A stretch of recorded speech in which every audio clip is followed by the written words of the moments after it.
অনুরোধ রাখছি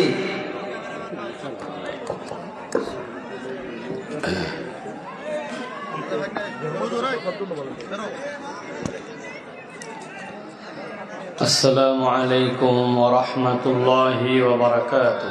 وعليكم السلام ورحمة الله وبركاته. إن الحمد لله نحمده ونستعينه ونستغفره ونؤمن به ونتوكل عليه ونعوذ بالله من شرور أنفسنا ومن سيئات أعمالنا من يهد الله فلا مضل له ومن يضلل فلا هادي له وأشهد أن لا إله إلا الله وحده لا شريك له وأشهد أن سيدنا وحبيبنا وطبيب قلوبنا محمد الذي أرسله بالحق بشيرا ونذيرا وداعيا إلى الله بإذنه وسراجا منيرا فقد قال الله سبحانه وتعالى في كلامه المجيد وفي فرقان الحميد أعوذ بالله من الشيطان الرجيم بسم الله الرحمن الرحيم الله أكبر. فتول عنهم فما أنت بملوم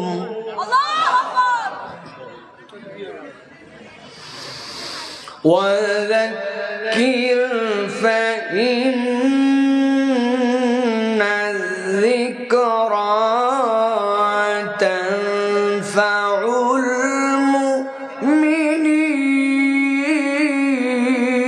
المؤمنين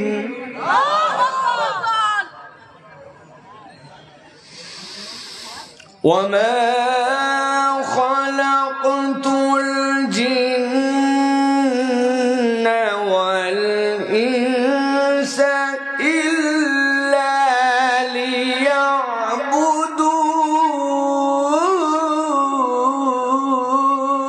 ليعبدون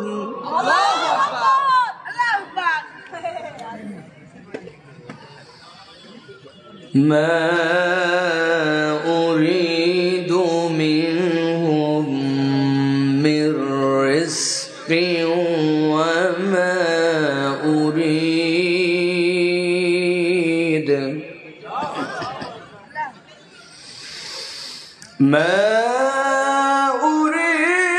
منهم من رزق وما أريد أن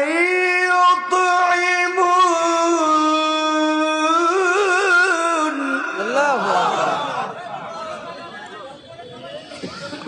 إن الله هو الرزاق ذو القوة المتين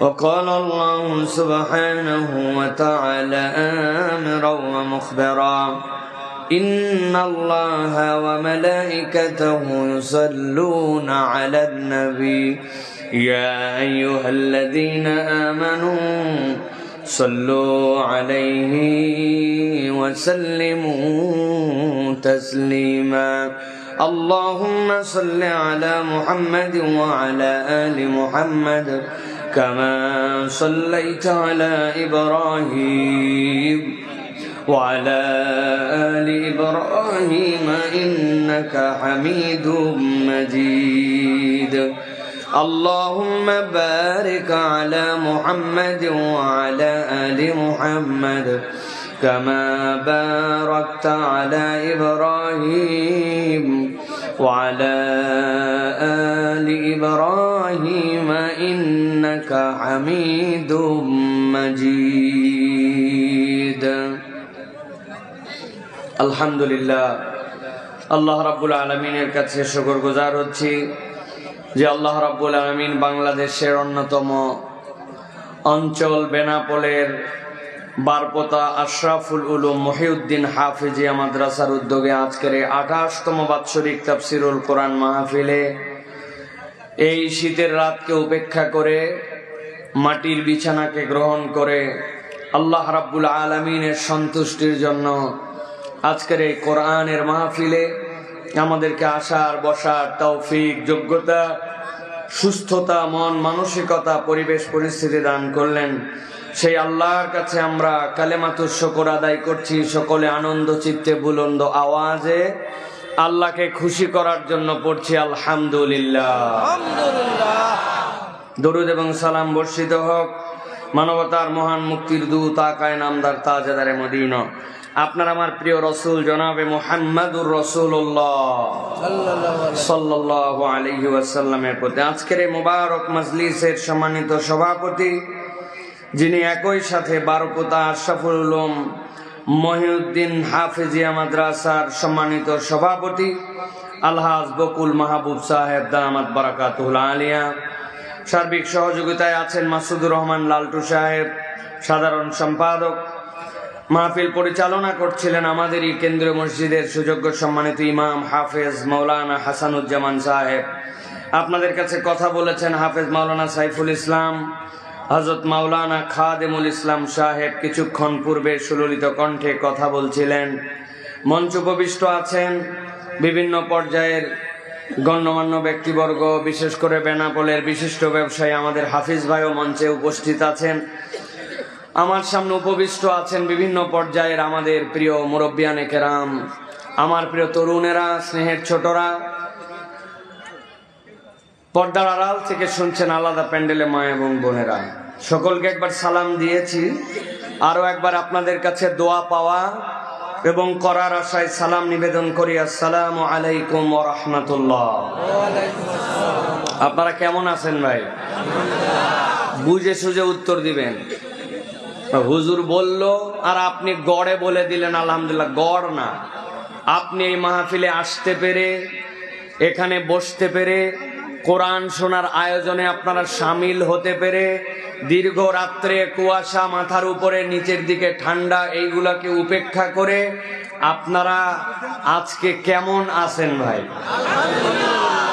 ভালো আছেন আপনারা ওয়াজ শোনার মতো এনার্জি আপনাদের আছে ভাই মন থেকে বললেন আছে ভাই কিন্তু আমরা তো দেখেছি যে মাহফিলের ভেতরে যা আলো তার থেকে বেশি এলাকায় মেলা এলো রাস্তা এলো ঠিক না ভাই কারণ কি বলেন তো ভাই কারণ হচ্ছে যারা মাহফিলে আসে নাই দুইটা কারণ এক নম্বর হয় তারা মনে করছে বাইরে তো মাইক আছে ও তো এইগুলো যে কোনো জায়গার থেকে তো ওয়াজ শোনা যায় তাহলে আবার প্যান্ডেলে আসা লাগবে কেন ঠিক না ভাই অথবা আরেকটা কারণ আছে সেটা হচ্ছে ওয়াজ সব এরা জানে নতুন করে আর জানার কিচ্ছু নাই এইরকম পিকআপ নিয়ে ঘোরাফেরা করতেছে ঠিক কিনা ভাই কিন্তু যারা পিকআপ নিয়ে ঘোরাফেরা করে এরকম অনেক তরুণ যুবক আছে 18 বছর 17 বছর বয়স ওরে ঠাইসে ধরে বলছেন এই গোসলের ফরজ কয়টা বল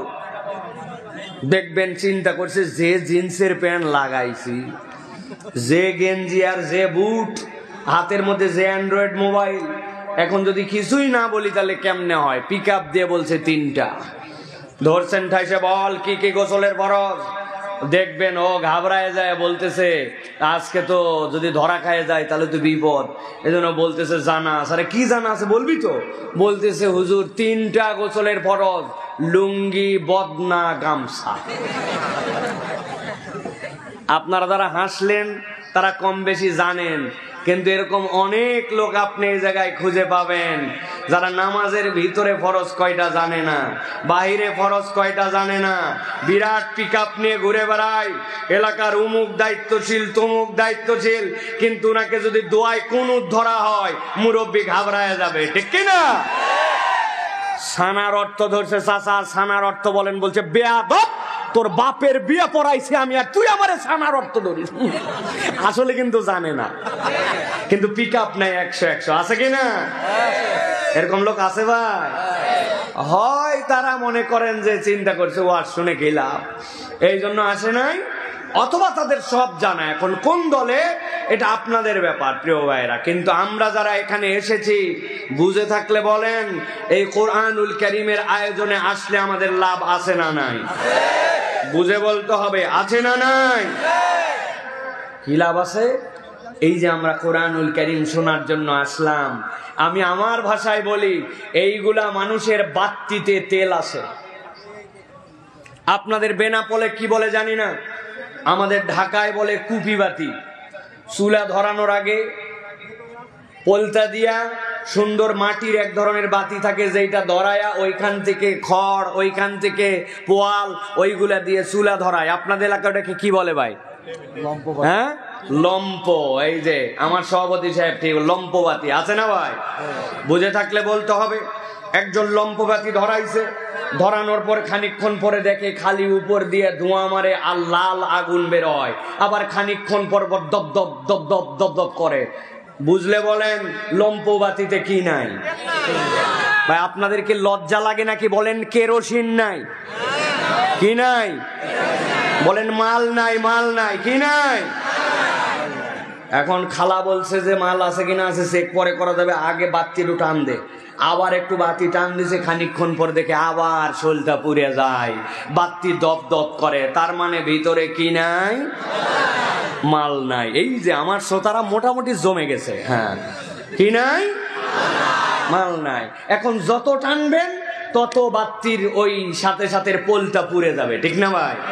আর ভিতরে যদি তেল থাকে একটু হলেও ওইটা জ্বলবে। এটা আমার কথা নয়, আল্লাহর কথা। আল্লাহ বলছেন ওয়াইযা তুলিয়াত আলাইহিম আয়াতুহু যাদাতহুম ঈমানা ওয়া আলা রাব্বিহিম ইয়াতাওয়াক্কালুন। বান্দার অন্তরে যদি ঈমান থাকে, কোরআন শুনলে তার ভিতরে আল্লাহ ঈমান বাড়ায় দিবেন, আর আল্লাহর প্রতি বান্দা ভরসাকারী হবে। যার ভিতরে ঈমান আছে তার ঈমানই বাড়ে, আর যার ভিতরে ঈমান নাই সে মাহফিলকে পছন্দ করে না, ঘোরে, ঠিক কি না? কথা ক্লিয়ার? বাস, আর বেশি লোক দরকার নাই। এ কয়টা লোক হলে ইনশাআল্লাহ যথেষ্ট। ইনশাআল্লাহ রব্বুল আলামিন কিয়ামতের দিন যায় বলবে না যে কত লোক নিয়ে তুমি ওয়াজ করছিলে, তাই নাকি ভাই? আকিস ফাউন্ডেশনের মাহফিলে আসছিলাম 10 লাখ লোক, 15,500 স্বেচ্ছাসেবক। আল্লাহ রব্বুল আলামিন জিজ্ঞাসা করবে কিসের বেনাপোলের মাহফিল? আগে আকিস না না কে ভাই? আরে কিসের আন্দাজি এগুলা ছোটখাটো জুমা? আমি তো 27 তারিখে পেকুয়ায় প্রথম জুমা পড়াইছি, চিটাগাঁয়ে আজারি ভাইয়ের সাথে প্রথম মাহফিলে 15 লক্ষ লোক জুমাতে নামাজ পড়ছে। অত বাবা বেনাপোল বাদ, আগে পেকুয়া। আমি একবার হজে ছিলাম 10-12 বছর আগে, কম বেশি হতে পারে, আল্লাহু আলাম। হজে থেকে ফেসবুক খুলছি, একদিন খুলে দেখি গাবতলির হাটে একটা গরু উঠছে। এই গরু দাম হচ্ছে 15 লক্ষ টাকা। তা আমি তো 15 লাখ টাকার গরু কেনার সামর্থ্য রাখি না। তা আমি চিন্তা করছি যদি আমি দেশে থাকতাম তাহলে অন্তত আমার বাড়ির থেকে মাত্র 5 টাকা গাবতলির হাট ভাড়া, আমি অন্তত গরুটা দেখতে যাইতাম। পরে শুনে গরু বিক্রি হয়েছে 15 লাখ। যেই লোক কিনছে গুলশানের, ওই লোক ওই গরু গাড়ি ভাড়া করছে একটা ট্রাক 30,000 টাকা। ওই দিনই ধরেন একটা লোক গাবতলির হাটে আসছে, গত বছর নিয়ত করছিল ভ্যানওয়ালা, আল্লাহ মাশাআল্লাহ আগামী বছর একটা কুরবানি দিব। অনেক কষ্টে টাকা পয়সা গুছাতে গুছাতে কুরবানির আগে টাকা হিসাব করে দেখছে 11,500। 11,500 নিয়ে ছাগল কিনতে গেছে, যাইয়া দেখে জেঁতা ছাগল হয়ই না। ঠিক না ভাই? কোন রকম একটা ছাগল কিনছে, দাঁতটা দেখে কিনে টিনে লজ্জায় নিজের কোমরের গামছা খুলে উপর দিয়ে ঢাকায় নিয়ে গেছে, যাতে মানুষজন যদি টিটকারি করে বলে মরা ছাগল করতে নিলি। মাঝে মাঝে আমরা বলি না ভাই, বুঝে থাকলে বলেন। কুরবানির দিনে 15 লক্ষ টাকার গরু, 30,000 টাকার ভাড়া, গুলশানে চলে গেছে, আর 11,000 টাকা মাত্র ছাগল। আল্লাহ ফেরেশতা পাঠাইছে, যাও কুরবানির দিনে আগে গুলশানে চলে যাও। তাই ভালো করে বোঝেন, আল্লাহ বলছেন লা ইয়ানালাল্লাহু লুহুমুহা ওয়ালা দিমাউহা ওয়ালাকিন ইয়ানালুহুত তাকওয়া মিনকুম। আল্লাহ রাব্বুল আমিন চাইলে গুলশানও কবুল করবে, আল্লাহ চাইলে 11,000ও কবুল করবে। আল্লাহ লোক দেখে না, আল্লাহ সংখ্যা দেখে না, আল্লাহ আয়োজনের বড়ত্ব দেখে না, আল্লাহ দেখে অন্তর নিয়ে কয়জন আল্লাহর জন্য আসছিল। ঠিক কি না? আপনারা টেনশন নিয়েন না, আমি যা কথা বলবো নিয়ত করছি, ওই কথা যদি খালি মাইকালা থাকে তাও পুরা কমপ্লিট করে যাব ইনশাআল্লাহ। আল্লাহ যেন আমাদেরকে কোরআনের আয়োজনে আসার তৌফিক দান করে, বলেন আল্লাহুম্মা আমিন। প্রিয় ভাইয়েরা, এই যে আমরা আসলাম, কি লাভ? আল্লাহ রাব্বুল আলামিন বলছেন ফাতাওয়াল্লা আনহুম ফামা আনতা বিমালুম ওয়াযাক্কির ফাইন্নায যিকরা তানফাউল মুমিনিন। আল্লাহ বলছেন নবী, লাভ লোকসানের হিসাব আপনি বুঝবেন না, আপনার উম্মতের মাথায় কুলাবে না, কিন্তু আমি রব্বুল আমিন ঘোষণা দিলাম ফাযাক্কির ফাইন্নায যিকরা তানফাউল মুমিনিন। তুমি আল্লাহ রব্বুল আলামিনের জিকির পৌঁছায় দাও, আমি আল্লাহ ওয়াদা করলাম আল্লাহর এই জিকিরের দ্বারা ঈমানদারদের উপকার হবে। সুবহানাল্লাহ। ভালো করে গভীর মনোযোগে খেয়াল করেন, আমার দিকে তাকান। আল্লাহ রাব্বুল আমিন বলছেন ফাযাক্কির ফাইন্নায যিকরা তানফাউল মুমিনিন। আপনার আমার ধারণা কোরআন পড়লে কি লাভ, কোরআন শুনলে কি লাভ? সর্বনিম্নটা জানি একটা অক্ষর পড়লে 10টা সওয়াব হয়, কিন্তু আল্লাহ রাব্বুল আমিন এই জায়গায় তানফাউ শব্দ ব্যবহার করেছেন। আল্লাহ এই জায়গায় খাস করেন নাই, আম করেছেন। বান্দা তার জীবনে যত সমস্যা, যত ধরনের বিপদ, যত ধরনের প্রয়োজন, আল্লাহর কোরআনের পক্ষে থাকলে, এই জিকির শুনলে, আল্লাহ বলতেছেন আমি রব্বুল আমিন খাস করি নাই, আমি চাইলে বান্দার জীবনের যত সমস্যা এই কোরআনের জিকির দ্বারা সমাধান করে দিতে পারি। মানুষের 5 ধরনের চাহিদা থাকে, গভীর মনোযোগে খেয়াল করেন। 1 নম্বর চাহিদা তার অসুস্থতা, সুস্থতা চাই। 2 নম্বর চাহিদা তার রিজিকের টানাটানি, রিজিকের সমস্যা দূর হোক। 3 নম্বর পরিবারে অশান্তি, তার পরিবারের মধ্যে শান্তি ফেরত আসুক। 4 নম্বরে ওই লোকটার সামাজিক সম্মান নাই, ওই লোকটা সামাজিক সম্মান পাক। 4 নম্বরে তার উত্তর প্রজন্মের জন্য অর্থনৈতিক নিরাপত্তা চাই। মানুষের যাবতীয় চাহিদা এই 5টার মধ্যে আল্লাহ ঢুকায় ফেলেছেন। আল্লাহ বলছেন, নবী বলেন, বান্দা যদি কোরআনের পক্ষে থাকে, আমি চাইলে ওই কোরআনের জিকির দ্বারা তার সব ধরনের সমস্যার সমাধান করে দিতে পারি। 3টা আয়াত বলবো, এরপরে ঠান্ডা মাথায় আমার দিকে গভীর মনোযোগে খেয়াল করবেন। একটা একটা করে কথাগুলা ভিতরে আগে ঢুকায় নেন, ভালো করে বোঝেন। আল্লাহ বলছেন এরপরে কি আয়াত, গভীর মনোযোগ, আমি জিজ্ঞাসা করব আবার উত্তর দিবেন। আল্লাহ বলছেন ওয়ামা খলাকতুল জিন্না ওয়াল ইনসা ইল্লা লিয়াবুদুন। আল্লাহ বলছেন আমি দুনিয়াতে যত মানুষ আর যত জিন সৃষ্টি করেছি সবগুলো আমার ইবাদতের জন্য আল্লাহ সৃষ্টি করছেন। সবাই এই আয়াতে কারিমা জানে, কিন্তু আহলে সুন্নাত ওয়াল জামাতের একটা আকীদা আছে, এই আকীদার বিষয়ে সকলের কাছে স্পষ্ট ধারণা নাই। আমরা মনে করি আমরা আল্লাহর ইবাদত করে বোধহয় আল্লাহর উপকার করতেছি, তাই নাকি? না, ভালো করে ঈমান মজবুত করেন। দুনিয়ার সব মানুষ যদি আল্লাহর ইবাদত করে, আল্লাহর এক চুলও আল্লাহর ইজ্জত বাড়ে না। আর দুনিয়ার সব লোক যদি আল্লাহর ইবাদত ছেড়ে দেয়, রব্বুল আলামিনের এক চুলও বেইজ্জতি হয় না। বান্দার ইবাদতে আল্লাহর সম্মান বাড়ে না, কমে না। ইবাদত করে বান্দা বান্দার সাথে, ঠিক কি না? আল্লাহ রাব্বুল আলামিন কি বলছেন তারপরের আয়াতে? গভীর মনোযোগে খেয়াল করেন। আল্লাহ বলছেন, মা উরিদু মিনহুম মির রিজকিন ওয়া মা উরিদু আন ইউতঈমুন।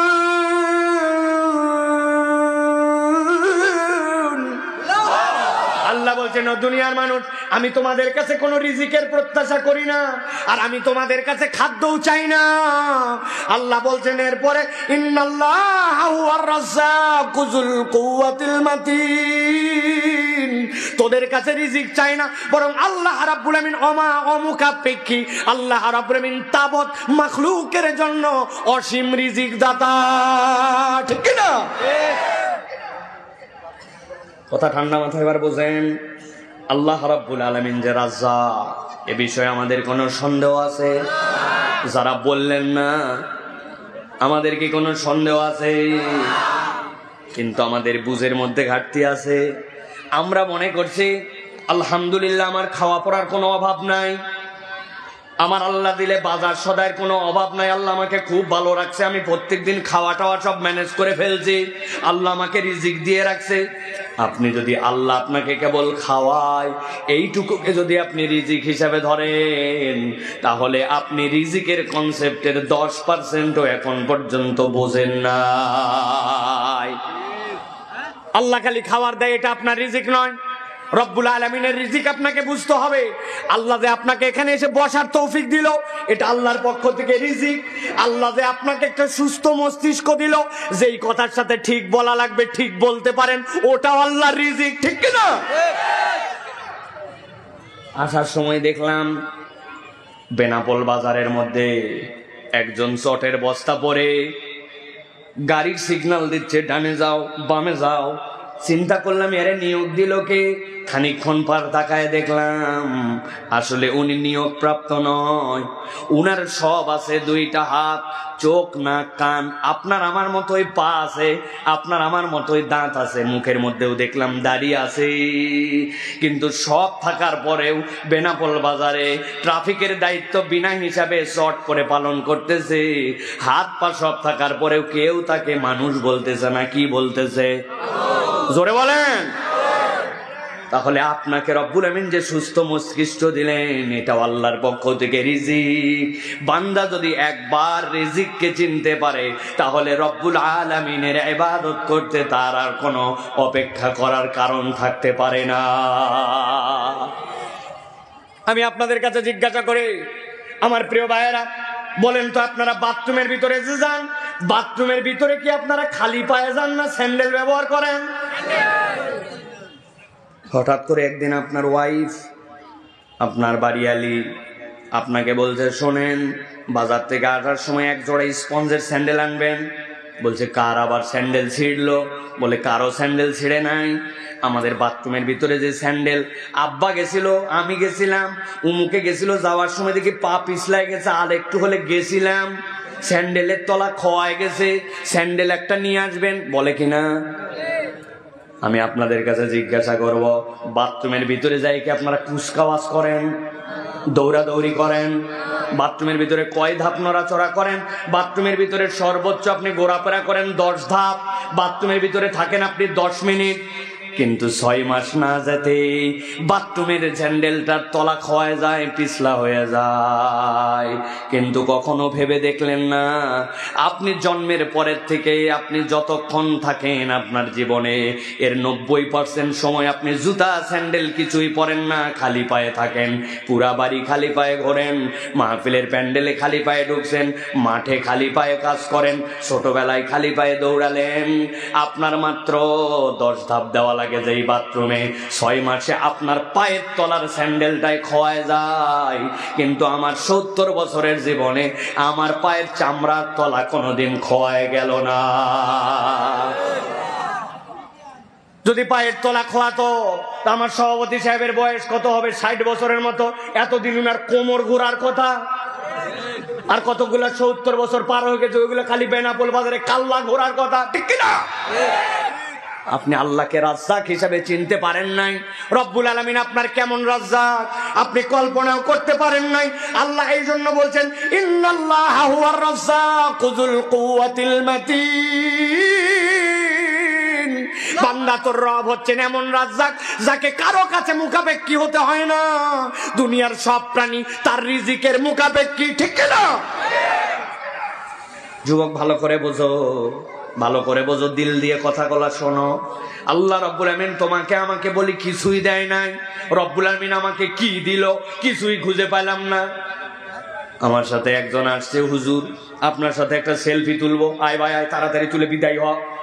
মোবাইল হাতে নিছে, মোবাইল হাতে নিয়ে যে চাপ দেয়, ওঠে না, আবার চাপ দেয়, ওঠে না, ওঠে না।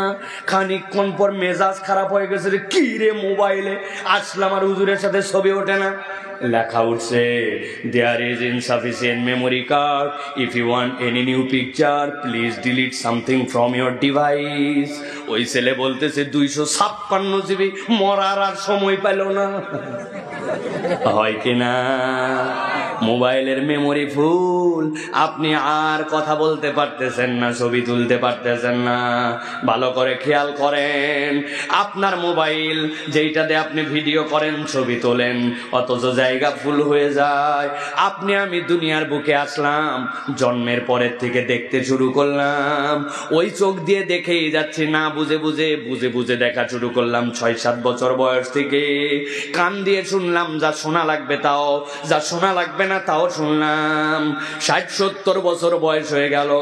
এলাকায় কোনোদিন আপনাদেরকে বলছে নাকি, your brains memory is already full, please delete something from your head? চাচা, আপনার ব্রেনে আর পর্যাপ্ত মেমোরি নাই, আপনার ব্রেন থেকে কিছু মেমোরি ডিলিট করেন, বলছে নাকি কোনোদিন?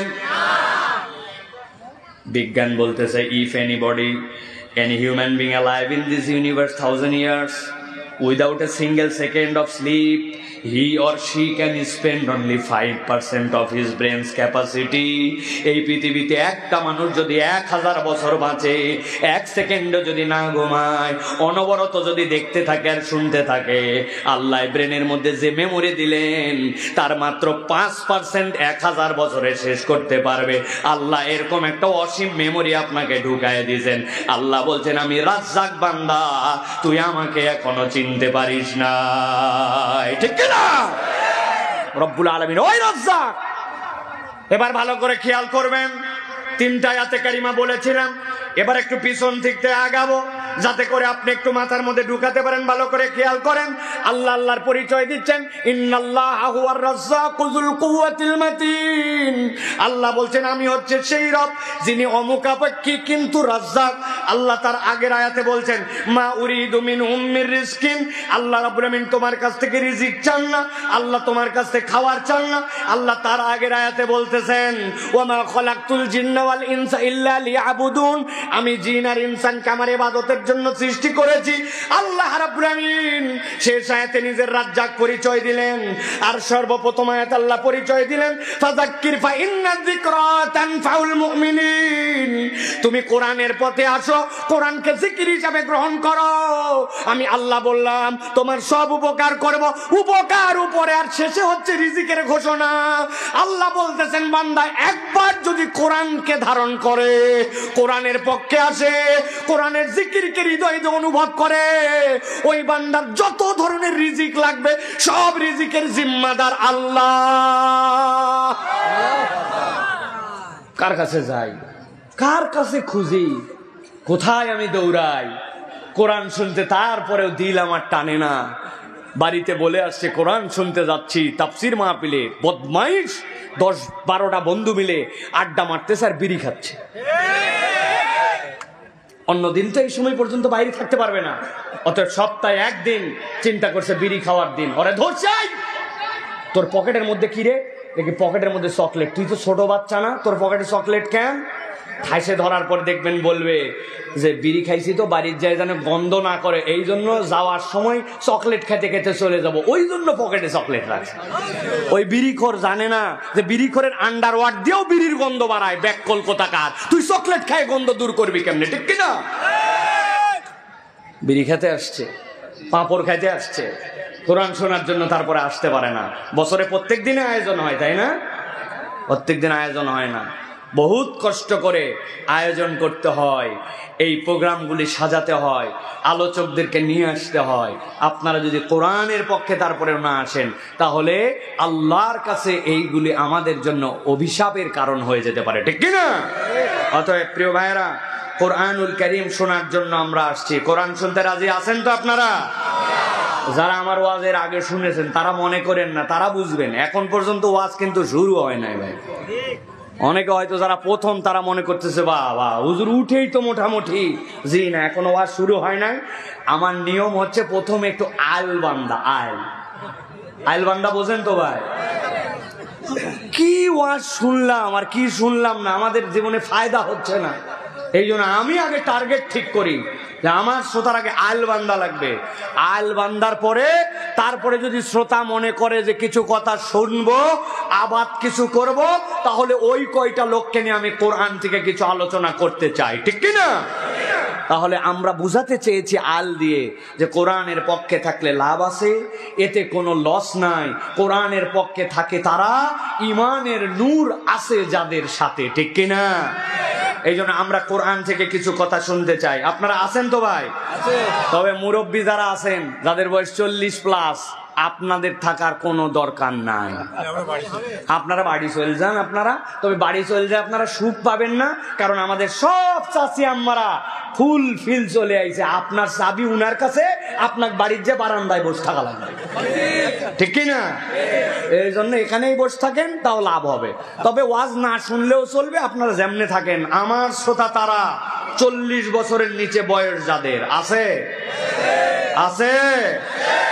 আমরা যদি আপনারা বলেন তাহলে কোরআনুল কারীমের ভিতরে ঢুকতে চাই। রাজি আছেন আপনারা? কারা কারা আছেন একটু হাত উঁচু করেন, শক্ত করে হাত উঁচু করেন। থামো থামো থামো থামো, হাত নামাও, হাত নামাও, হাত নামাও। আগে ক্লিয়ার করি, বারপোতা অঞ্চল এটা না ভাই? বারোপোতা অঞ্চলের আগে মানুষের সাথে আমার একটা বোঝাপড়া আছে 40 সেকেন্ডে। সেটা হচ্ছে ভাই, এই অঞ্চলে যদি বলা হয় ভাই আপনারা হাত সোজা করেন, তার মানে হচ্ছে এরকম, অথবা হাত সোজা করেন মানে চাদরের ভিতর থেকে এরকম, অথবা হাত সোজা করেন মানে এরকম। এরকম ভাই? যদি হাত সোজা করেন মানে এইরকম হয়, তাহলে হাত এইরকম করে সোজা করা লাগবে। পারবেন ইনশাআল্লাহ? তবে তারা হাত সোজা করবেন না যাদের মোবাইল শেষ, গিরিজ না। অনেক মুরব্বী থাকতে পারে গিরিজ শেষ, মোবাইল শেষ, এখন উনি উঠাবে না হাজার বললেও, তারা বাদ। কিন্তু যাদের মোবাইল গিরিজ আছে তারা সবাই যেরকম করে সোজা করতে বললাম এই রকম করে একটা সোজা করেন। করছেন সবাই? আচ্ছা দাঁড়ান, থামেন, বসেন বসেন বসেন। আর একটা কষ্ট দিব, একবার হাত নামান। এবার আমরা একসাথে সবাই একটু হাত তুলবো, আর ডানে বামে একটু তাকায় দেখে নিব কারা কারা উঠাতে পারতেছে না। পারবেন না ইনশাআল্লাহ? আর যারা আমার দাঁড়ায় আছে ভাইরা, এই ভাইরা যদি ভিতরে বসে আপনারা বসতে দিবেন? বুঝে বলেন, আন্দাজি ঢুকবে আর আপনারা পরে অপমান করবেন তা কিন্তু হবে না। তাহলে ডাক দেন, ডাক দেন, ওনাদের ডাক দেন, দেখি আপনাদের কথা শোনে কিনা, দেখি। আসেন, ডাক দেন, দেখি আপনাদের কথা শোনে কি শোনে না। দেখ ভাই এদিকে যারা ভিতরে ডাক দেন, ভেতরে আসেন। এই ছেলেরা একজন পালাবেন, আই ভেতরে আসেন। একবার কি আসেন,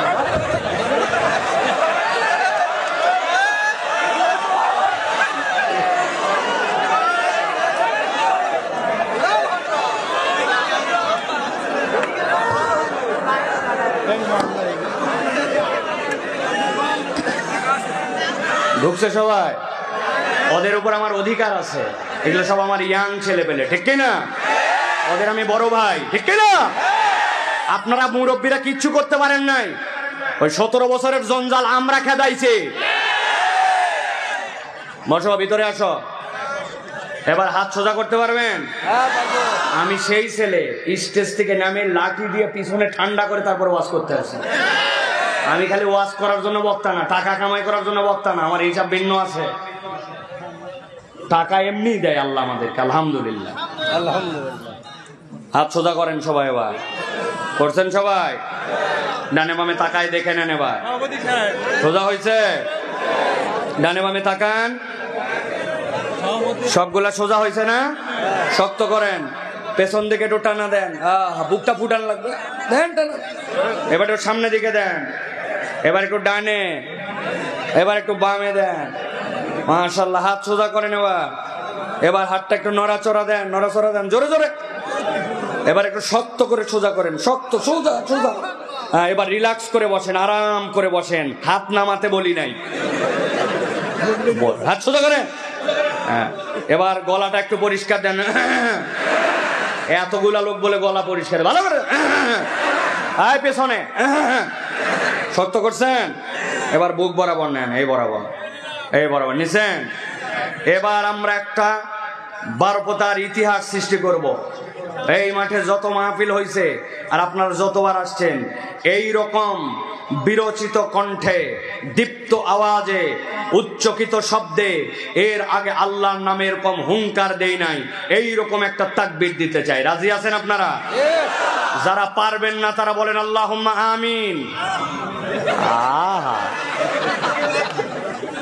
আমার মুরব্বী। তবে কিছু সলিড মানুষ কিন্তু আছে, তাই না ভাই? আমি দিনাজপুরে গেছি একবার মাহফিলে, যাওয়ার পরে এত পাম দেওয়া দিছি ভাই, একটা তাকবীর দিতে হবে ফাটাফাটি, শয়তান নারাজ করার মতো, আল্লাহকে খুশি করার মতো, এমন পাম দিয়ে আমি স্লোগান দিছি লিল্লাহে তাকবীর। সামনে এক লোক ছিল, উনি উত্তর দিছে আল্লাহ। ওই দিন বুঝছি আমি ভাই, কোনো পাম দিয়ে কাম হবে না। যদি দিল থেকে না আসে তো পাম দিয়ে কাম হবে না। ওই দিন থেকে আর পাম দেই না। এই জন্য আপনাদের কাছে আগেই শুনে নিলাম কারা দিতে পারবেন আর কারা পারবেন না। যারা পারবেন তারা বলেন আল্লাহুম্মা আমিন। এমন একটা তাকবীর দেব যেই তাকবীরের ধ্বনিতে আকাশ বাতাস মুখরিত হবে, গলা থাকলেই কি আর গেলেই কি। রাজি আছেন ভাই? এই জায়গায় হাত হবে না, ওই যে এই জায়গায় হাত। তাকবীর যখন দেবে লিল্লাহে তাকবীর, হাত দুটো উপর দিকে ছুঁড়ে দিয়ে বলতে হবে আল্লাহু আকবার। পারবেন না ইনশাআল্লাহ? সামনে কিন্তু মারা যাবে না, মারতে হবে উপর দিকে। রেডি তো সবাই? বাহিরে যারা আছে ওরা আগামী 1 বছর পস্তাবে। 1 বছর দরজাটা বন্ধ করে দেন, 8 জন ভিতরে কেউ না ঢোকে, তাড়াতাড়ি দরজা লাগান। নতুন কোন লোক ভিতরে নেওয়া হবে না, ঠিক কিনা ভাই? আমরাই শুনে যাব ইনশাআল্লাহ। বাইরের সব, আমার সুযোগ থাকলে সব মাইক বন্ধ করে দিতাম বাইরে, একদম সত্যি। খালি মহিলাদের ওখানে একটা মাইক, আর সব মাইকের সুইচ বাইরে বন্ধ, খালি ভিতরে ওয়াজ হবে। রেডি সবাই ভাই? রেডি সবাই? পারবেন ইনশাআল্লাহ? তাহলে দেখি আকাশ বাতাস মুখরিত করার প্রস্তুতি নেন। আমি লিল্লাহে তাকবীর বললে আল্লাহু আকবার বলে হাত ছুঁড়ে দিতে হবে, দিয়ে আবার নামায় নেবেন। রেডি সবাই? দেখি তাকবীর দেন। লিল্লাহে তাকবীর, লিল্লাহে তাকবীর। আল কোরআনের আলো, আল হাদিসের আলো, তোমার নেতা আমার নেতা, তোমার নেতা আমার নেতা, আলেম ওলামা যেখানে, আল্লাহর আইন যেখানে, লিল্লাহে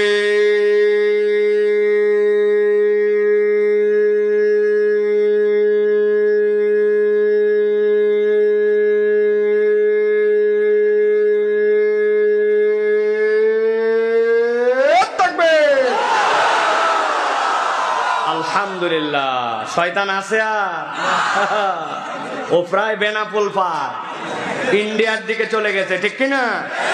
শয়তানদের দিকে শয়তান চলে গেছে, ঠিক কিনা? আগামীর বাংলাদেশ ইসলামের বাংলাদেশ, কোরআনের পক্ষের বাংলাদেশ, তরুণদের বাংলাদেশ, বৈষম্যহীন বাংলাদেশ, ইন্ডিয়ার চোখে চোখ রেখে কথা বলার বাংলাদেশ, দাদা বাবুদেরকে মুতানোর বাংলাদেশ। ও ওই বাংলাদেশে আল্লাহু আকবারের পক্ষে যারা, আমরা তাদের পক্ষে, ঠিক কিনা? কথা ঠিক তো?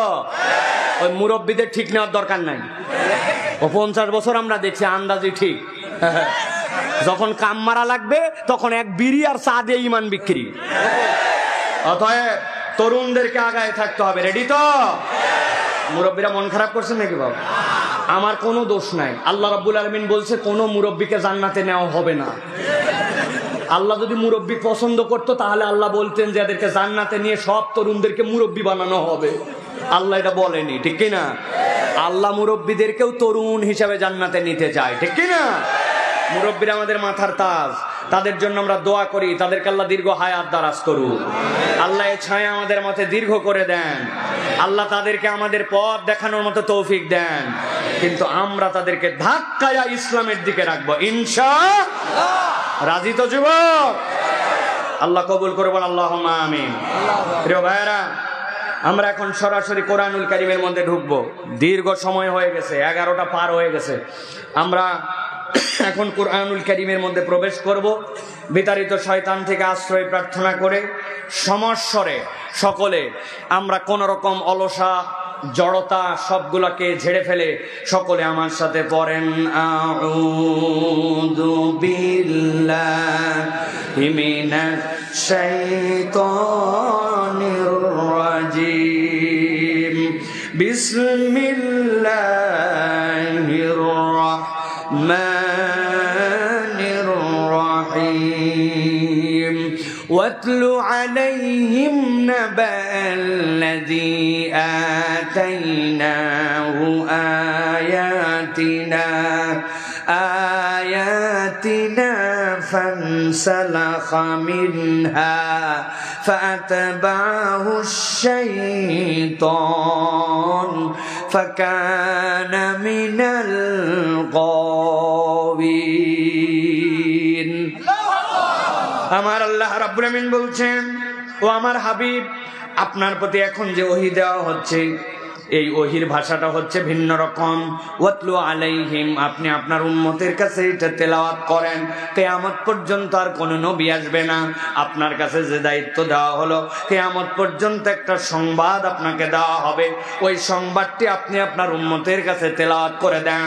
মুফাসসিররা ব্যাখ্যা করছেন, আল্লাহ কোরআনে 4 ধরনের সম্বোধন করেছেন, খেয়াল করেন। ইয়া আইয়ুহাল ইনসান, ইয়া আইয়ুহান নাস, ইয়া আইয়ুহান নবী, অথবা আল্লাহ নবীকে বলেছেন কুল। যদিও ইয়া আইয়ুহান নাস মানে মানুষ, ইয়া আইয়ুহাল ইনসান মানে মানুষ, কিন্তু কোন মানুষের প্রতি সরাসরি ওহী আসে নাই। ওহী আল্লাহ নবীর মাধ্যম দিয়ে মানুষের কাছে সম্বোধন। তাহলে সম্বোধন যাই হোক না কেন, ওইগুলা নবীর দিকে নিসবত করে আল্লাহ আয়াত অবতীর্ণ করেছেন। কিন্তু আল্লাহ এইখানে বললেন ওয়াতলু আলাইহিম, ও আমার হাবিব আপনি তেলাওয়াত করেন। এইটার ব্যাখ্যা করেছেন মুফাসসিরেরা। ইব্রাহিম আলাইহিস সালাম খানায় কাবা নির্মাণ করার পরে আল্লাহর কাছে ফরিয়াদ করেছিলেন, ওয়া ইয ইয়ারফাউ ইব্রাহিমুল কওয়াইদা মিনাল বাইতি ওয়া ইসমাঈল রব্বানা তাকাব্বাল মিন্না ইন্নাকা আনতাস সামিউল আলিম। ইব্রাহিম খলিলুল্লাহ দোয়া করছেন, জবিহুল্লাহ ইসমাঈল আমিন আমিন বলছেন। বাইতুল্লাহর বুকে দোয়া করা হচ্ছে। যার জন্য দোয়া করতেছেন তিনি হচ্ছেন হাবিবুল্লাহ, যিনি কবুল করবেন তিনি স্বয়ং আল্লাহ। আল্লাহ বলছেন আপনি দোয়া করেন, রব্বানা ওয়া বা'আস ফীহিম রাসূলাম মিনহুম ইয়াতলু আলাইহিম আয়াতিক। আল্লাহ এমন একটা পয়গম্বর দেন যে উম্মতের কাছে যে কোরআন তেলাওয়াত করবে, আপনার আয়াত তেলাওয়াত করবে। ওয়া ইউযাক্কিহিম ওয়া ইউআল্লিমুহুমুল কিতাব ওয়াল হিকমা। আল্লাহ রাব্বুল আলামিন ইব্রাহিম আলাইহিস সালামকে 2টা সন্তান দিলেন। বড় সন্তানের নাম ইসমাঈল, ছোটজন ইসহাক। হযরত ইসহাক আলাইহিস সালাম থেকে কত পয়গম্বর এসেছেন আল্লাহ ছাড়া কেউ বলতে পারেন না, কিন্তু হযরত ইসমাঈল থেকে মাত্র একজন পয়গম্বর, তিনি আপনার আমার নবী মুহাম্মদুর রাসূলুল্লাহ। সুবহানাল্লাহ, সুবহানাল্লাহ। আল্লাহ নবী বলছেন, আমি ইব্রাহিম আলাইহিস সালামের ওই দোয়ার ফসল। আল্লাহ বলেছিলেন ওয়াতলু আলাইহিম মিলান, ঠান্ডা মাথায় কথা বোঝেন। আল্লাহ বলছেন ওয়াতলু আলাইহিম নাবা আল্লাযী আতাইনাহু আয়াতিনা, আপনার কাছে এমন একটা সংবাদ দেওয়া হচ্ছে যেই সংবাদটা আপনি আপনার উম্মতের কাছে বলেন। আল্লাহ বলছেন সংবাদের ভিত্তিটা কি? আল্লাযী আতাইনাহু আয়াতিনা, আমি একজনকে আমার পক্ষ থেকে আল্লাহর আয়াত দিয়েছিলাম। ফানসালাখা মিনহা, ওই কমবক্ত আমার আয়াত চেনার পরেও বোঝার পরেও মানে নাই, বরং সেখান থেকে সে ইচ্ছাকৃতভাবে মুখ ফিরায় নিছে। আব্দুল্লাহ ইবনে মাসউদ বলছেন এই লোক নবীর সময়ের কেউ নয়, এই লোক ছিল হযরত মূসা আলাইহিস সালামের কওমের ওই ফেরাউনের সময়। লোকটার নাম ছিল বালআম ইবনে আবার। যোগ্যতা কি ছিল বালআম ইবনে আবার? ওই কওমের মধ্যে এমন মুখলেস, এমন আল্লাহর ওলি ছিল, আল্লাহর কাছে খালি দোয়া করতে দেরি, দোয়া কবুল হতে এক মুহূর্ত দেরি হতো না। আল্লাহু আকবার। লোকজন গেছে তার কাছে, যাওয়ার পরে বলছে বালআম, আপনি শুনেছেন আমার কওমের মধ্যে মূসা নামে একজন লোক আসছে, বড় ঝামেলা করতেছে, আপনি ওর বিপক্ষে বদদোয়া করেন সে যেন ধ্বংস হয়ে যায়। বালআম বলতেছে না, মূসার ব্যাপারে যতটুকু খবর আমার কাছে আসছে এই লোক আল্লাহর পয়গম্বর হতেও পারে। কি খবর? বলে বগলের নিচে এরকম করে হাত ঢুকায়, হাত বের করে যেই না মানুষের দিকে বের করে, হাত দিয়ে এমন আলো বের হয় হাত পুড়ে যায় না, কিন্তু সূর্যের মতো রোশনি বের হয়ে যায়। আবার যখন মনে করে এটা বন্ধ করা দরকার, বগলের নিচে হাত দেয়, সাথে সাথে সেইটা বন্ধ হয়ে যায়। মাঠের মধ্যে অনেকগুলা দুম্বার পাল নিয়ে যায়, যাওয়ার পরে বেচারি ক্লান্ত হয়ে ঘুমায় যায়, কিন্তু হাতের মধ্যে একটা লাঠি থাকে, ওই লাঠিটা মাঠের মধ্যে এরকম করে গেড়ে দেয়, গেড়ে দিয়ে বেচারি ঘুমায় যায়। দুম্বার পালের থেকে কোনো একটা দুম্বা যদি বের হয়ে বাহির দিকে দৌড় দিতে লাগে, একা একাই সাথে সাথে লাঠিটা উঠে যায়, পিটায়া দুম্বা ভিতরে নিয়ে আসে, লাইন মতো ঢুকায় দেয়, আবার ওই লাঠি দাঁড়ায় যায়। দুনিয়ার যত জাদুকর থাক, জাদুকরের জাদু জেগে থাকলে ঠিক থাকে, ঘুমায় গেলে শেষ হয়। এই লোক জাদুকর নয়, জাদুকর হইলে ঘুমানোর পরে লাঠি কাজ করার কথা নয়। ওই লাঠি আমরা বড় বড় শাবল দিয়া পাথর দিয়া পাথর ভাঙতে পারি না। সে একবারই মারে, পাথর ভেঙে যায়, আরেকটা পাথর বের হয়, আবার বাড়ি মারে, পাথর ভেঙে যায়, আরেকটা পাথর বের হয়, আবার যেই না বাড়ি দিছে ভিতর থেকে ছোট্ট একটু একটা পিঁপড়ার মতো একটা প্রাণী বের হয়েছে, মুখের মধ্যে খাদ্য। সে সাথে সাথে বলতেছে, জেনে রাখো মূসা, আমার রব আমাকে ভুলে নাই, ইন্নাহু ইয়ারযুকুন, নিশ্চয় সেই রব আমাকে 3 পাথরের ভিতরেও খাদ্য আমার ঠোঁটে পৌঁছায়া দেয়। যেই লোক এইগুলা করে তার বিপক্ষে আমি কেমনে দোয়া করি? লোকজন সাথে সাথে বালামকে বলল, মিয়া তোমার ওয়াজ শোনার জন্য আমরা আইছি নাকি? তোমার কাছে দোয়া করার জন্য আইছি, মূসার বিপক্ষে তুমি ওয়াজ শোনাও, এগুলো ওয়াজ আমাদের জানা আছে, আমরা কেবল আমাদের স্বার্থে আসি নাই, তোমারও স্বার্থে আসছি। কি স্বার্থ? বলে মূসা যদি এই কাজ করে আর ভেলকি দেখায়, তোমার দপ্তরে মিয়া মানুষ আসবে না, তখন তার কাছেও মানুষ লাইন লাগাবে, তোমার কাছে কেউ কথা শুনতে আসবে না, হাদিয়া তো আসবে না, তোমার খানকা চলবে না মিয়া, তোমার স্বার্থে আসছি, ওকে যদি ধ্বংস করে দাও তুমি একাই বাঘ। পাম্পটটি গিলে নিছে, গিলে নিয়ে আল্লাহর কাছে দোয়া করছে, আল্লাহ মূসাকে ধ্বংস করে দাও।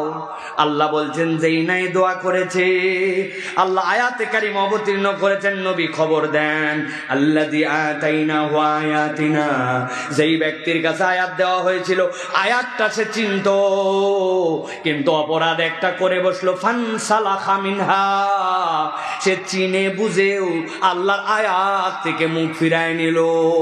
আমি আপনাদের কাছে জিজ্ঞাসা করতে চাই, আমাদের সমাজে এরকম মানুষ আছে কিনা যারা আল্লাহর আয়াত চিনে, ফরজ জানে, হারাম জানে, কিন্তু তারপরেও জেনে বুঝে আল্লাহর আয়াত থেকে মুখ ফিরায়? দেখেন তো, আমি একটা লোককে চিনাই দেই, আপনাদের এলাকায় আছে কিনা এরকম? 28শে রমজান 29শে রমজান ঢাকা থেকে রওনা হয়েছে, বেনাপোলে ঈদ করার জন্য আসবে, গাড়িতে কোনো সিট না, অনেক কষ্ট করে ভিতরে ঢুকছে, ঢোকার পরে রড ধরে দাঁড়াইছে, পা ফেলার জায়গা নাই, গাদাগাদি লোক। হঠাৎ করে যেই না আমিন বাজার পার হয়েছে, সাভার পার হয়েছে, আসরের আজান আল্লাহু আকবার আল্লাহু আকবার, এইটা শোনার সাথে সাথে তার মনে হয়েছে আসরের নামাজ তো পড়া লাগবে, কিন্তু ওই বেচারি যে বাস থামাবে উপায় নাই, নামবে যে কায়দা নাই, ওই জায়গায় যে দাঁড়ায় নামাজ পড়বে কিবলা ঠিক নাই, অজু করবে সে উপায় নাই, তায়াম্মুম করবে সেরকমও পরিবেশ নাই।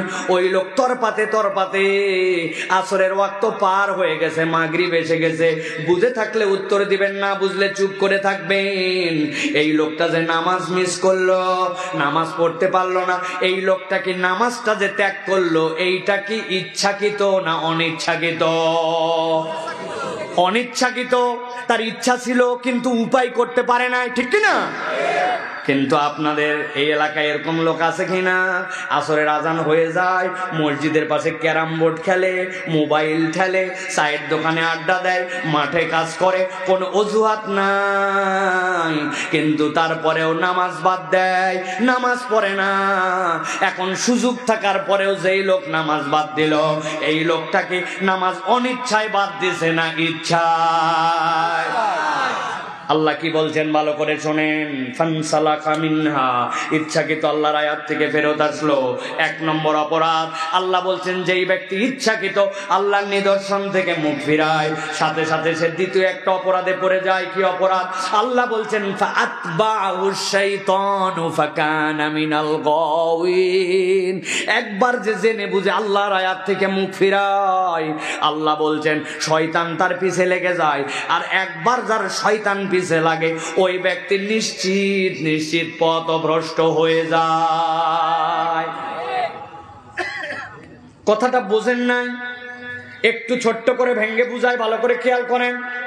আমরা মাঝে মাঝে আমাদের বাচ্চা কাচ্চাকে বকাঝকা করি, আপনারা করেন কিনা? শয়তানি করবি না, দুষ্টামি করবি না, বান্দ্রামি করবি না, বলেন না ভাই? মানে কি? মানে ওর যে কাজটা ওটা শয়তানি, ওই কাজ যদি করে শয়তানের অনুসরণ করা হবে। বাঁদরামি করবি না, এই বাঁদরামিটা শয়তানের খাসলত, তাহলে তুই শয়তানের অনুসরণ করবি, ঠিক কিনা? কিন্তু আল্লাহ ভিন্ন কথা বলছেন। আল্লাহ বলছেন কেউ যদি আল্লাহর আয়াত থেকে মুখ ফিরায় নেয়, ফাআতবাহু শাইতান, সে তখন শয়তানের অনুসরণ করে না, বরং শয়তান তার পিছে লেগে যায়।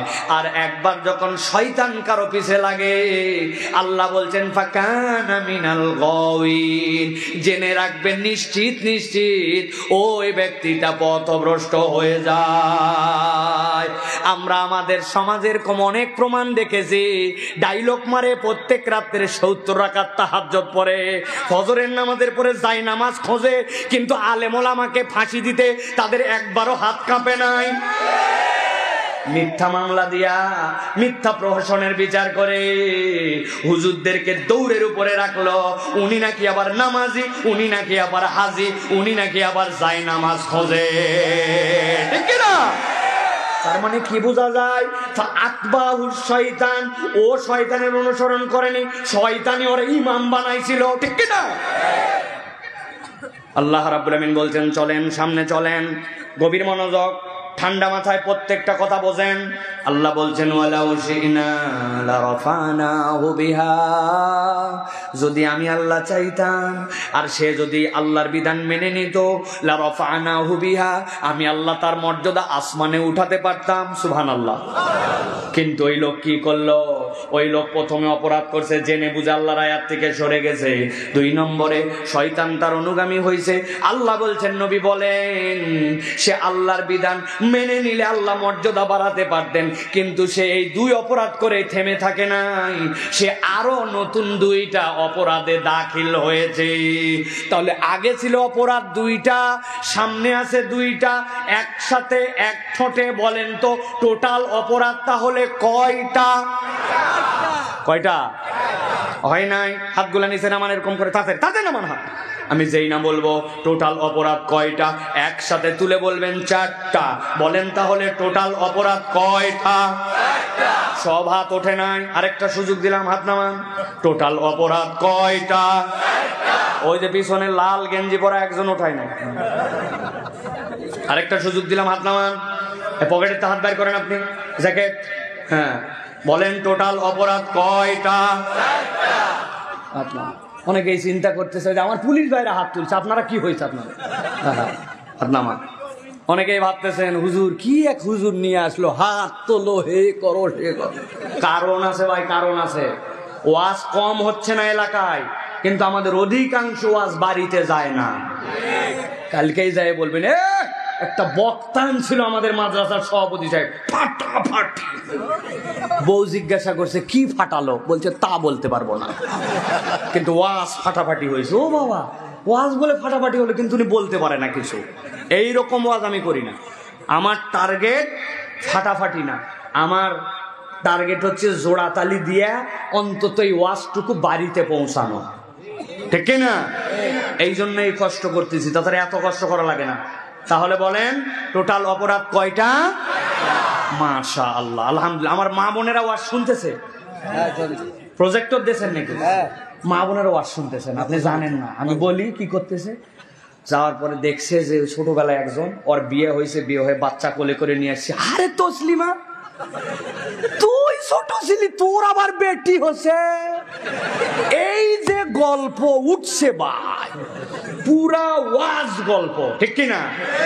অনেকে একটা কোলে করে ব্যাটারি আনছে, হ্যাঁ, যে ব্যাটারি দিয়ে যে ভলিউম ছাড়ছে, বাকি লোকের ওয়াজ আর নাই, আছে কিনা? হ্যাঁ মা বোনেরা, ফাউ ফাউ খালি আইসে বসলেন আর চলে গেলেন হবে না।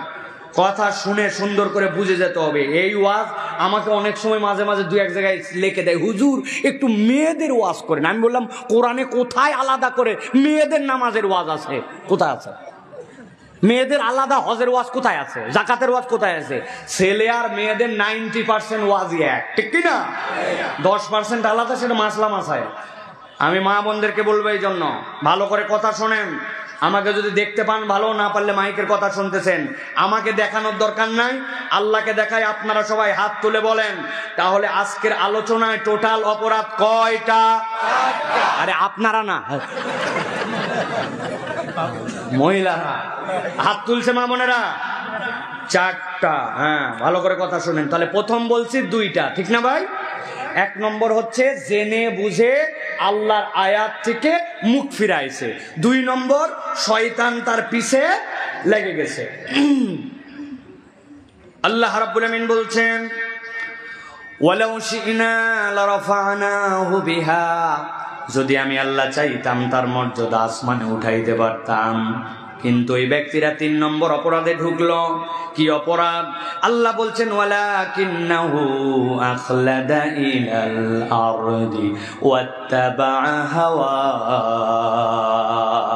তাদের 3 নম্বর অপরাধ হচ্ছে ওই মানুষগুলা আখলাদা ইলাল আরদ, নিরেট দুনিয়াদার হয়ে গেল, তাদের মুখগুলা জমিনমুখী করে দিল। আরবিতে খুলদুন মানে ওই ধরনের প্রাণী যেই প্রাণীর 4টা পা আর তার একটা মুখ থাকে। ও যদি পোয়াল খায়, ও যদি ঘাস খায়, ও যদি পানি খায়, যাই খাক না কেন ওর মুখ নিচের দিকে দিতে হয়। আবার মাঝে মাঝে মুখ উঁচু করে, কিন্তু যখনই তার মাথাটা ছেড়ে দেয় বেসিক হিসাবে তার মুখ জমিনের দিকে নেমে যায়। চিনে থাকলে বলেন তো এরকম একটা প্রাণীর নাম কি? গরু। আরেকটা প্রাণীর নাম বলেন, আরেকটা প্রাণীর নাম বলেন। কিন্তু এরকম অনেক ছাগল আছে, আপনি দেখছেন সিমের গাছ লাগাইছেন, ছোট্ট একটা গাছ লাগাইছেন, ও 2 পা উঁচু করে ওই জায়গার থেকে মাথার পাতাটা খাইয়া ফেলায়, আছে কিনা? কিন্তু বেশিক্ষণ নয়, ওই পা উঁচু করলেও আবার সে জমিনমুখী হয়ে যায়। আল্লাহ বলছেন ওয়ালাকিন্নাহু আখলাদা ইলাল আরদ, এইটা হচ্ছে পশুর স্বভাব। কিন্তু দুনিয়াতে এমন কতগুলা মানুষ আছে হালাল হারাম চেনে না, আল্লাহর বিধানের তোয়াক্কা করে না, আল্লাহকে পাত্তা দেয় না, তারা আর জান্নাত জাহান্নামের কোনো কেয়ার করে না। ও কেবল দুনিয়ার স্বার্থে নিরেট দুনিয়াদারিতে নিমজ্জিত হয়ে যায়। এরকম লোক আমাদের মধ্যে আছে কিনা ভাই? আছে? দেখেন আমি 2টা লোককে চিনায় দেই, যদি চিনে থাকেন তো নাম বলেন আপনারা।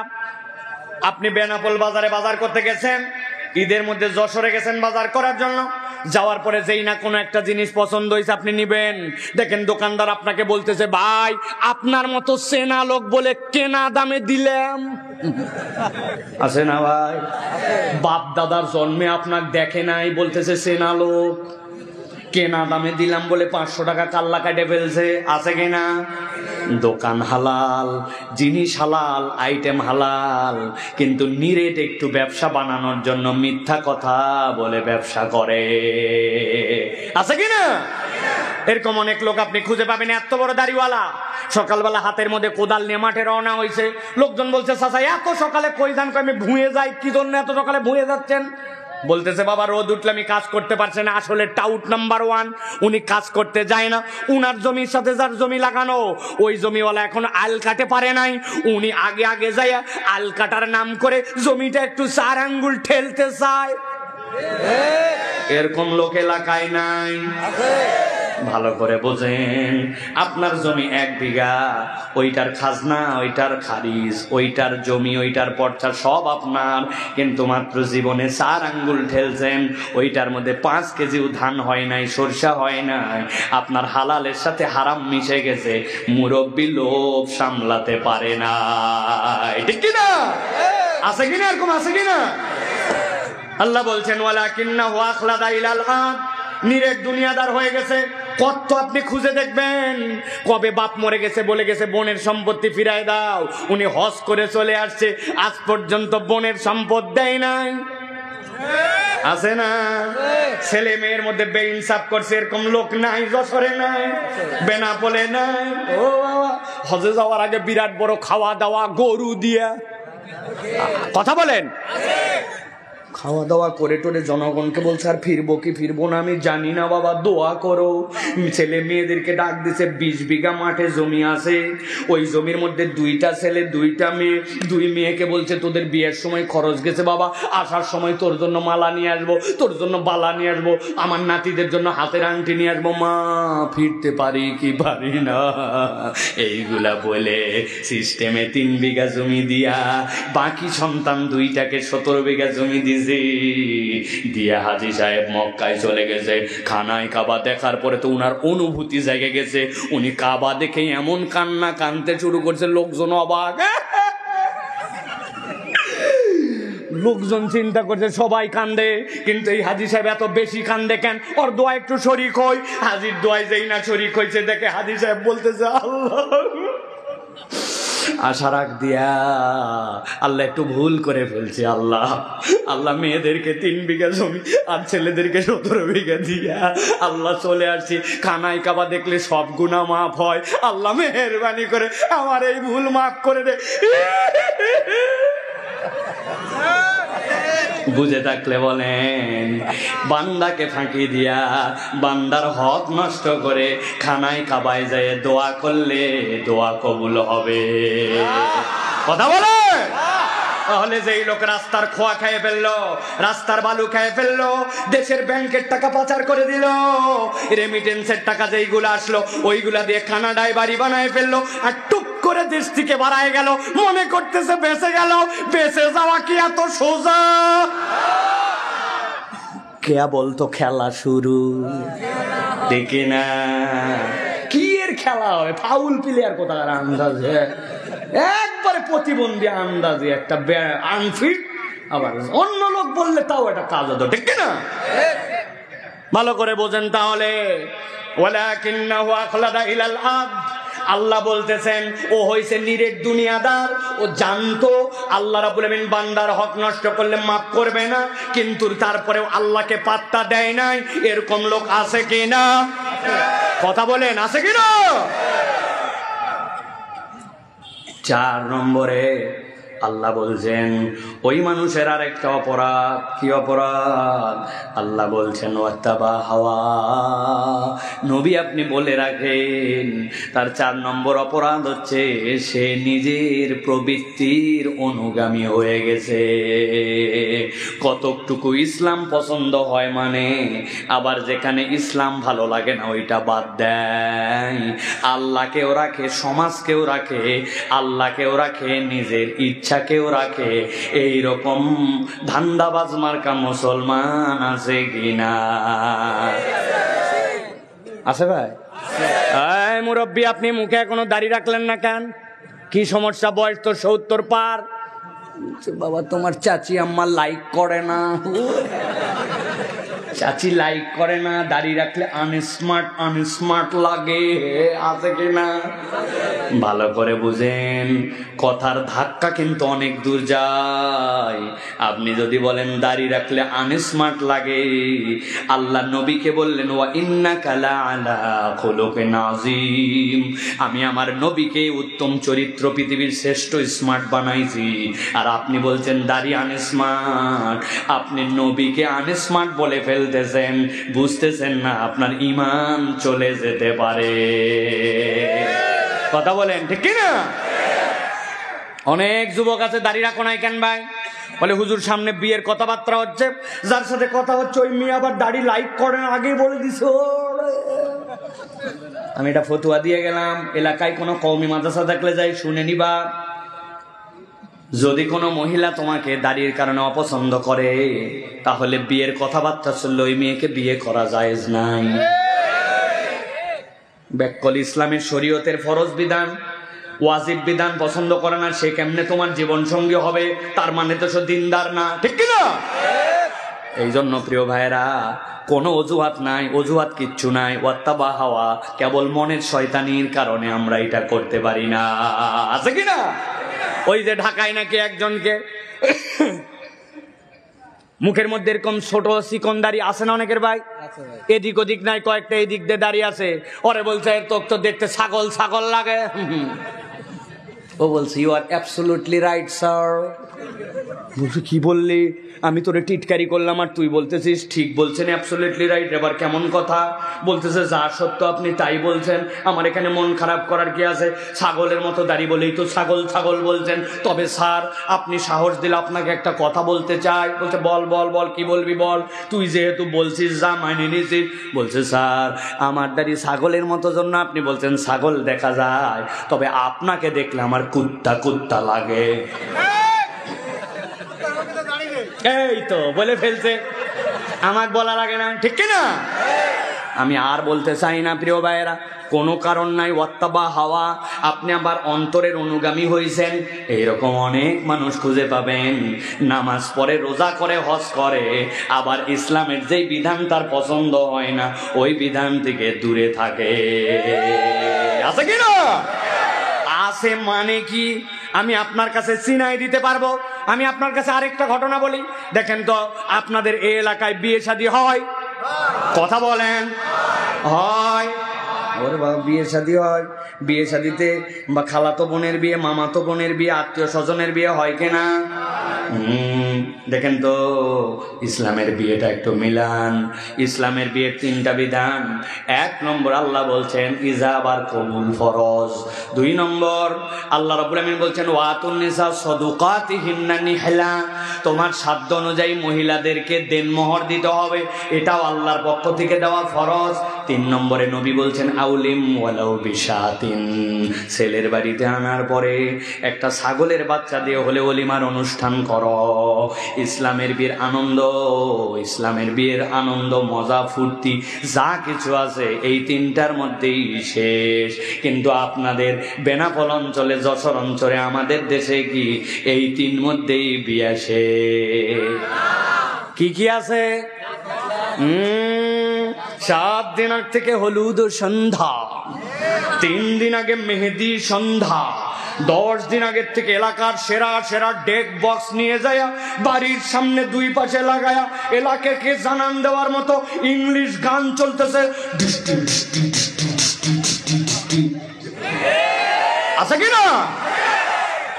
সেই বাড়িতে গান চলতেছে, ওই বাড়ির থেকে আসরের সময় হাজী সাহেব নামাজ পড়ার জন্য বার হয়েছে। লোকজন তো চাই চাই, আপনার বাড়িতে এত গান বাজনা, এত হই হুল্লা, এত ধরনের বেহায়াপনা আমাদের তো সহ্য হয় না, মানুষের তো অসুস্থ হয়ে গেল। বলছে থাম থাম থাম, তোরও বেটি আছে। আমি কি গান করতে চাইছি নাকি নাতি নাতকুররা করে? এলাকার লোক ডিমান্ড করছে, ইয়াংদেরকে একটু করতে দেওয়া লাগে। অত রাগ করিস না, একদিন চল নামাজ পড়ে আসি, আছে কিনা? হাজী সাহেব নামাজ পড়ে হজ করে আসছে, আবার গান বাজনাকে নাতি নাতকুর এলাকাবাসী যুবক এইগুলা অজুহাত দিয়া জায়েজ মনে করে। এইরকম নামাজি এইরকম মুসলমান আছে কিনা?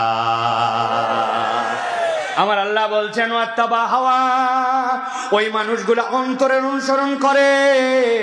আল্লাহ বলছেন এটা এমন ভয়ঙ্কর রোগ, নবী আপনি জানায় রাখেন। 1 নম্বরে বলেছে আল্লাহর আয়াত জেনে বুঝে অস্বীকার করা, 2 নম্বর শয়তানের অনুগামী হওয়া, 3 নম্বরে নিরেট দুনিয়াদার হওয়া, 4 নম্বরে আমার মন যেরকম চাই সেরকম ইসলাম পালন করা। অনেক মা বোন আপনি খুঁজে পাবেন বিয়েতে গেছে, যাওয়ার পরে বলছি এত সুন্দর মহিলা তো দেখি নাই। আপনি না, এত সুন্দর মহিলা। বলছে কি উল্টা পাল্টা বলতেছিস? আমি তো তসলিমা আপা। বলছে হাই হাই, সারা জীবন আপনার বোরখা পরে দেখছি, চিনবো কেমনে? বলছে বিয়া একবারই মানুষের হয়, ভাইয়ের বিয়ে আত্মীয়র বিয়ে 2000 টাকাতে মেকআপ করে আসছে, আজকেও যদি বোরখা পরি তো দেখাবো কোন দিন। আছে কিনা? ওই মহিলা বিয়ের দিন বোরখা পরে না, ঈদের দিন উলঙ্গ হয়ে ঘুরে বেড়ায়, আবার সিজন মতো মাহফিলে আসলে বোরখা পরে, আবার বাজারে গেলে শ্বশুর বাড়িতে গেলে বোরখা পরে। এরকম সিজনাল বোরখা পরা মহিলা আছে কিনা? তাহলে এইটাকে আপনি অন্তরকে ইলা বানালেন নাকি আল্লাহর হুকুমে বোরখা পরলেন? হিসাব মিলানো লাগবে, ঠিক কিনা? আমার আল্লাহ রাব্বুল আমিন বলছেন যাদের মধ্যে এই 4 রোগ আছে, কথা সামনে দিকে যাচ্ছে, ভালো করে খেয়াল করেন, শেষের দিকে আসছে। আল্লাহ বলছেন ফামাসালুহু কামাসালিল কালব ইন তাহমিল আলাইহি ইয়ালহাস আও তাতরুকু ইয়ালহাস যালিকা মাসালুল কওমিল্লাযীনা কাযযাবু বিআয়াতিনা। আল্লাহ বলছেন নবী আপনি বলে দেন যাদের মধ্যে এই 4টা অপরাধ আছে, আল্লাহর কাছে তাদের একটা উদাহরণ আছে। আল্লাহ বলছেন ফামাসালুহু কামাসালিল কালব, আল্লাহর কাছে তাদের উদাহরণটা হচ্ছে কুত্তার মতো। মুখ দিয়ে উচ্চারণ করে বলতে হবে, আল্লাহর কাছে তাদের উদাহরণ কার মতো? বলেন কুকুরের মতো।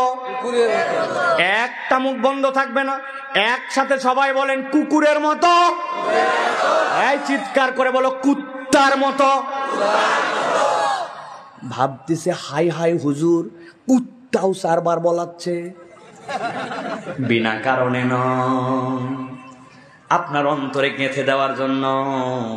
আপনি যা ভাবতেছেন তা নয়, আপনি ভাবতেছেন আল্লাহর আয়াত থেকে জেনে বুঝে মুখ ফিরাইছে, শয়তানের অনুগামী হইছে, নিরেট দুনিয়াদার হইছে, মন পছন্দ জিন্দেগি চালায়।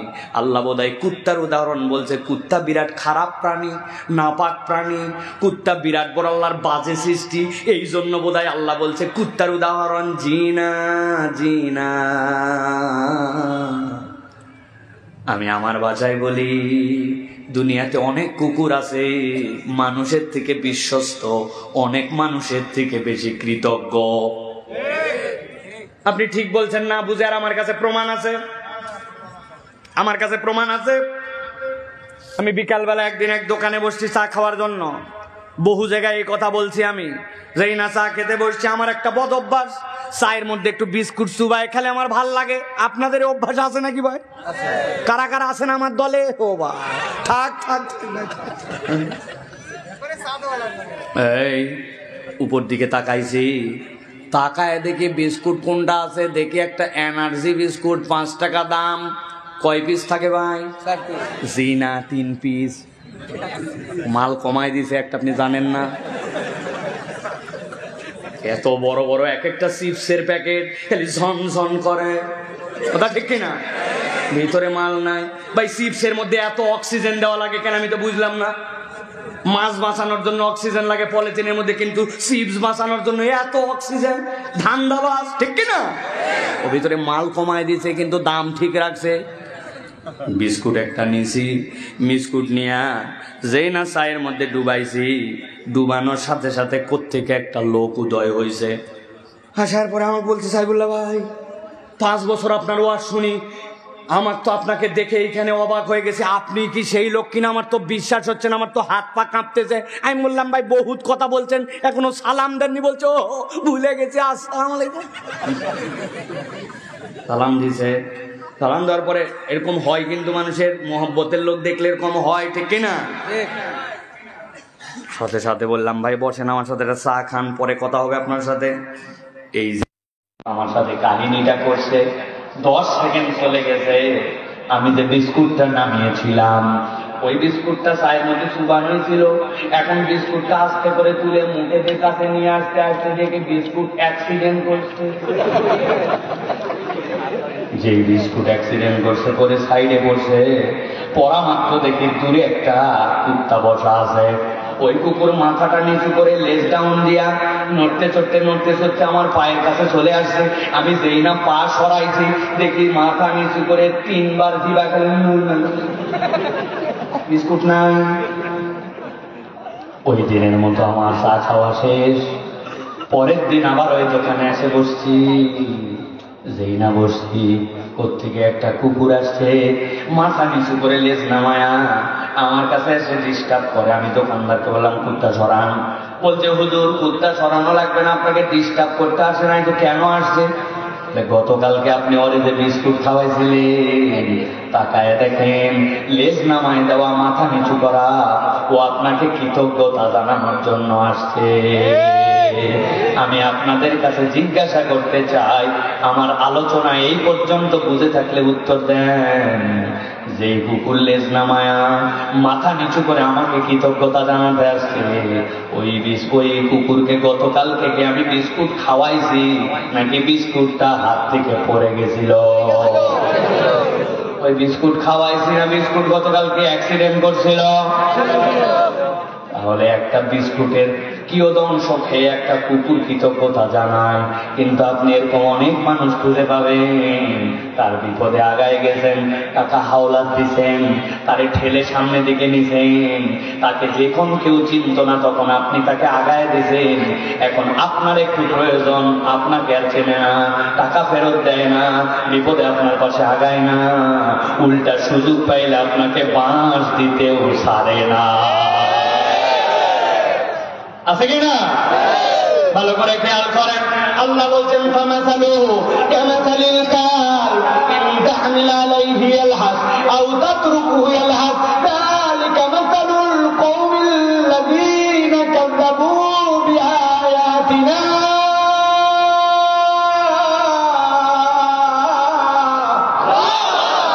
আল্লাহ বলছেন দুনিয়ার মানুষ, আমি কুকুরের উদাহরণ এমনি দেই না। তোমার মধ্যে যদি চারটের কোন অপরাধ থাকে, আমি আল্লাহ বলছেন তার উদাহরণ কুকুরের মতো। কুকুরের পিঠে তুমি বোঝা চাপালেও কুকুর হাঁপায়, বোঝা না চাপালেও কুকুর হাঁপায়। কুকুর স্বভাব চরিত্রে অস্থির। আরবিতে লাহাসুন শব্দের অর্থ জিহ্বা বের করে পিপাসার সময়ে পানি খাওয়ার জন্য প্রচেষ্টা করার নাম লাহাস।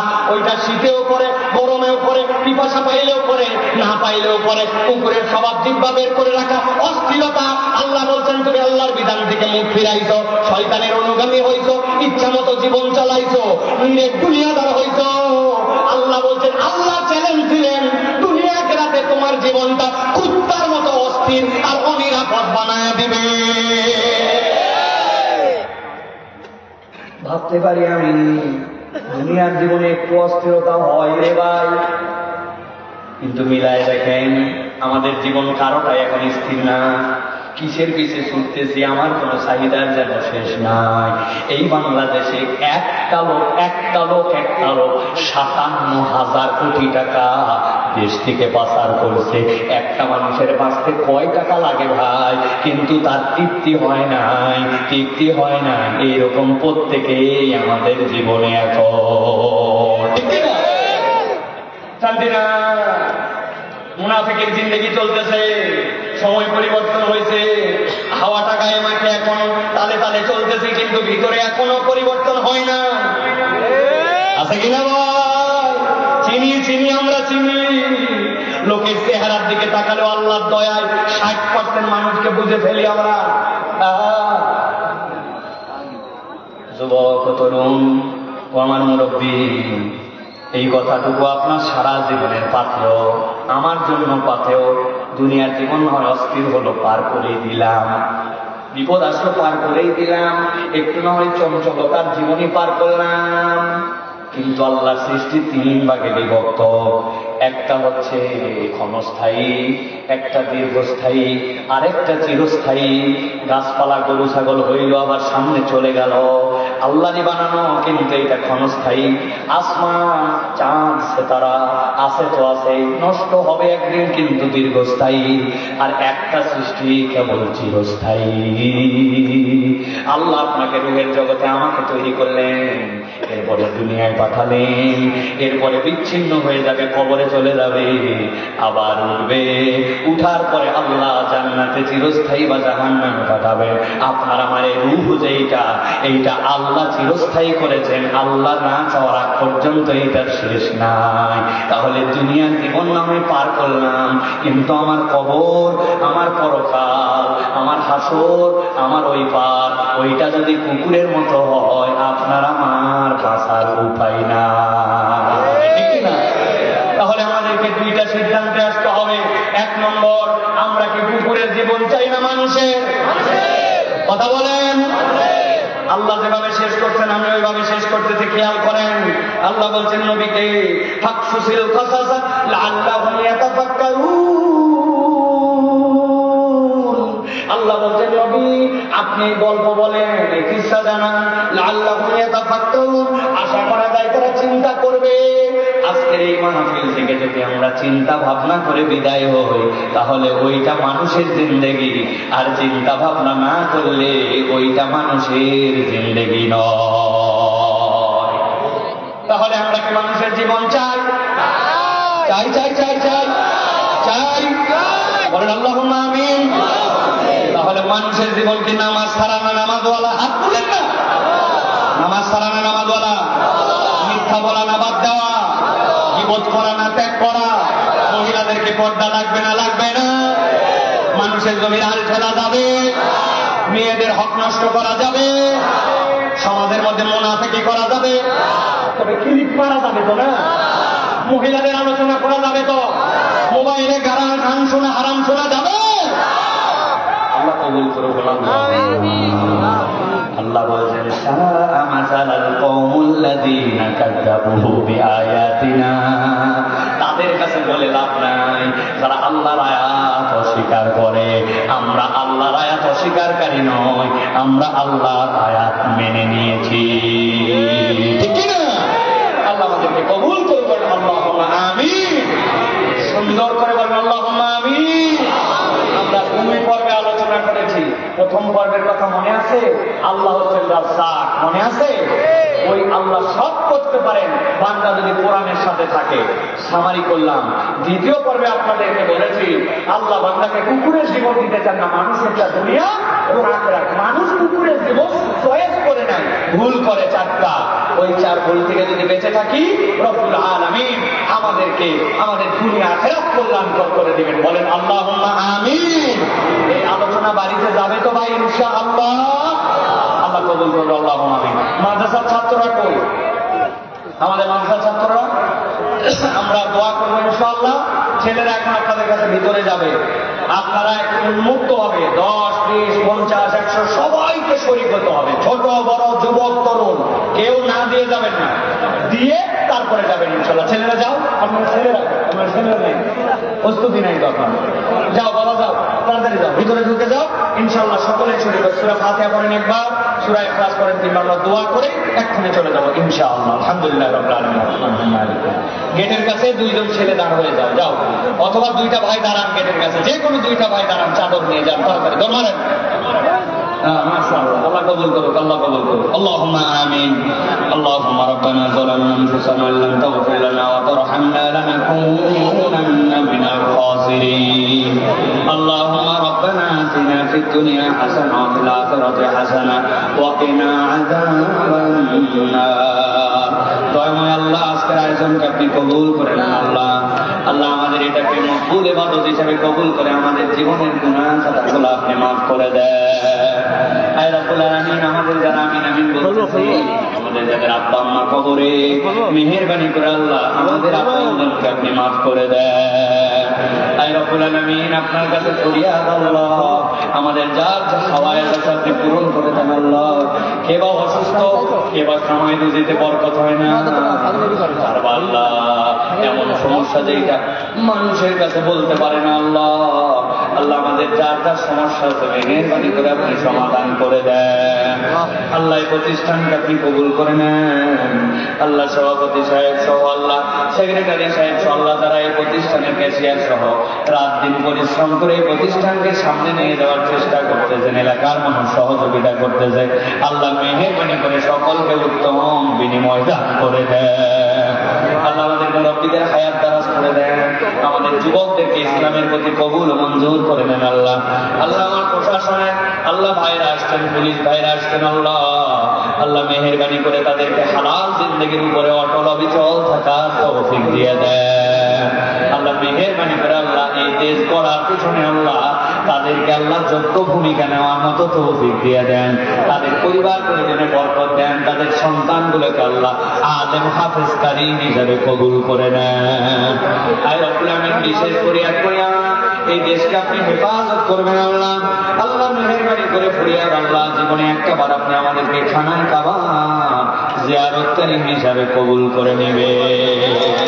সুবহান রাব্বিকা রব্বিল ইজ্জাতি আম্মা ইয়াসিফুন ওয়া সালামুন আলাল মুরসালিন ওয়ালহামদুলিল্লাহি রাব্বিল আলামিন। ওয়াজআল আখির কালামিনা ইনদাল মাউত বিহাক্কি লা ইলাহা ইল্লাল্লাহু মুহাম্মাদুর রাসূলুল্লাহ। আসসালামু আলাইকুম ওয়া রাহমাতুল্লাহ।